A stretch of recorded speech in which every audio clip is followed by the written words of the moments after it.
The ancient Sumerians, the creators of the first civilization, told a myth about its origins. It was, they said, a devil's bargain. It offered the noblest ideals of humanity, but also brought violence, greed, and destruction. All of this is civilization, the Sumerian god of wisdom told humanity. And if you wish its benefits, you have to take all of its qualities. And once accepted, you cannot give them back, and it's up to you to use with restraint and with wisdom. Now, what we have to understand is that the Greeks had a penchant for going back to the first cause, because they knew if we didn't make the first mistake, we wouldn't make the second and the third and the fourth, etc., etc. And I too have a penchant to go back to the first cause. And I've been spending the last 26 years of my life trying to figure that out. Now, a lot of people still can't accept the first mistake as a mistake, and they don't understand its ramifications, and as a result, what you're going to end up doing, and I'm seeing it all over the place, is you're going to be stuck on the wrong path in a negative horizontal loop, making translative moves, rationalizing and deluding yourself and trying to delude me, and it's not working, because I know better that if you go back and say, oh my God, you shouldn't criticize John McDougall, look at all the good things he's doing, you're rationalizing the fact that all he's doing is making our journey on the wrong path better. And yeah, hallelujah, we need to do that. It's downstream. But he undoes all of his good when he says, or he says things that keeps us from going back or making a transformative move, a vertical move, and getting off this negative horizontal loop where we're in hell. And that's more important. Getting out of hell is more important than making hell better. You people don't understand it, mainly because you can't accept that cooking is the fall of mankind, and you're delusional. You're either under the hunger spell, or I don't know what's going on. I know it's hard to accept this as the truth, and if you can't accept the reality that cooking is our first mistake, then you're always going to struggle understanding my whole message, and you're going to misunderstand me and always criticize me and say, oh, John, you don't realize what McDougall's doing. He's doing good. Shame on you. You're not being nice. No, you're not being bright. You're not accepting reality. Cooking damages everything. That's what got us where we are. You got to go back to the first cause, my friends. Please don't get stuck on the second mistake and saying the animals, the animals, the animals. No, it's us. It's us. It's us. If you want to help animals, you gotta go after us. We're the solution. We're the ones we're waiting for. We want a hero. John McDougall's not a hero. He's making the wrong path better, but he's keeping us on the wrong path. And you guys, some of y'all just aren't getting it. What's it going to take? Have you done a long juice fast yet? I know one person hasn't, and they said they were, and yet they're the ones that keep coming back and trying to delude everybody that John McDougall's this great guy. Anybody who says no raw food is a bad dude, gal, whatever. Especially if it's to the people who are most likely to go to the next step and go from a vegetarian to a raw vegan vegetarian diet. You know, I was thinking about this the other day. I wouldn't doubt if McDougall really understands what raw food's all about. And if he did, he'd realize, my God, this threatens everything I'm doing. What do I do? God Almighty, what do you do? God, if you're really the person some people are claiming you are, you'd realize your mistakes and say, my God, these people are getting better results. They're getting better results. And you can't use the excuse, oh, not enough people are willing to do it. Poppycock, they don't know about it. And they don't know how easy it is when you do a juice fast or a juice feast. Most people have never done this. But enough people have, and it wakes you up, it transforms you, it gets you out of hell and makes you realize that we don't want to make the wrong path better. We want to get out of it. While we're in it, we want to make it better. Yeah, we need people to do all sorts of stuff downstream. But we got to go upstream. That's what most people don't do. So we have to understand that when you look at civilization, what the Greeks were really talking about here was the advent of fire. This is how we opted out of nature. We did something that broke us away from who we are. And there's not one thing we could have done as an action in the second stage of knowledge that could have done that except cooking. There is no other answer. I've looked all over the place. And I've had all sorts of people tell me answers, and they always go back up into the first stage trying to figure out, well, why did we make a bad application? Yeah, we need to know that, don't we? And that would have been what started everything. But how do you correct that? And what was it? We don't know. But do we know what we're doing? I think we do. I know what we're doing. We're destroying a nutrient that feeds one of our senses. We lost one of our senses. It explains everything. Why do we have a dark side to our behavior? Why do we allow 40,000 children to die every day? If you just stop and think about that right now, and if that doesn't make you outraged, what is wrong with you? Why do you think I scream and yell like I do? Because I get in the moment and I'm aware of the suffering, and it drives me bananas, and it wears me out. But I'm trying to convince you people how important this is.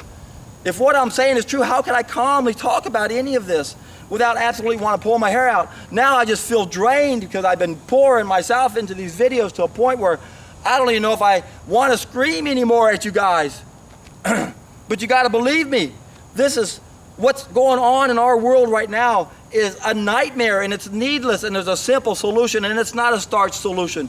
The solution isn't try how to quit making these butchers not poison us more. These are all, distractions.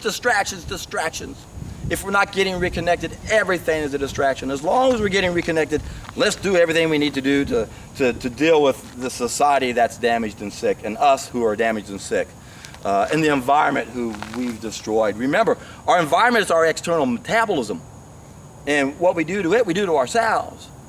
And we're so disconnected that we're crapping in everybody's backyard, and we don't realize it's all our backyard. You can't crap in someone else's backyard. You can't crap on someone else because you're crapping on yourself. People don't realize this because we're disconnected. We don't feel it. We don't sense it. But when you bump up your biophotons, you feel it and you sense it. And it's enough to make you want to go back to eating cooked food because it's like, oh my God. I feel connected to everything else around me, but the people, the things I'm supposed to be connected to the most, my fellow people, you're not connected. Your biophoton levels are too low. And I know what would happen if they were all high. I visualize the paradise we could have. I know what would happen if we were all eating the right food, and we'd wake up and someone would have a brilliant idea over here, and the next thing you know, everyone would know about it. Because that's what we'd be talking about. I mean, oh my God. You think of that movie Avatar. I remember when I watched the movie Avatar, and you see the guy grab his tail and he connects it up to the other animal, makes that connection. We don't need that. That's old school internet. Plug it into the internet, right? The telephone line. We have a wireless connection. Those are biophotons. And that's the first thing I thought of. And that movie was so beautiful because it explained the interconnectedness of things. That's what reality is. We all are one. We are all one. And we can't sense it and feel it. And you can't intellectualize about it. You can focus on the little bitty biophotons you got, and you can improve on it, like you can squint and see better. Or you go, hey, what? Yeah, we can focus on those, but we're not supposed to. This is why we struggle. We shouldn't have to think about being kind. We shouldn't be told to be giving and loving. We shouldn't be told to cooperate. We shouldn't be given 7 spiritual laws. We shouldn't be given 10 commandments. These are all given if we were connected. And that's what everyone doesn't understand, how important, how simple this is. All we got to do is get reconnected, and almost everything we get distracted on just goes away. It's so simple and it's so beautiful. Accept it, believe it, do the juice fast, bump up your biophotons. Go down below, listen to the Dr. Roba interview. If you haven't listened to this interview, you got to listen to this guy. He's on day 21. He's been interviewed by these 2 women. You can tell what he's going through. You can feel it and sense it in his voice. And how he says, I've never felt better in my life. Think about those words that just came out of my mouth. He never felt better in his life. That's what happens when you stop making mistakes. And he was a vegetarian before. He was a starch boy. And his life transformed.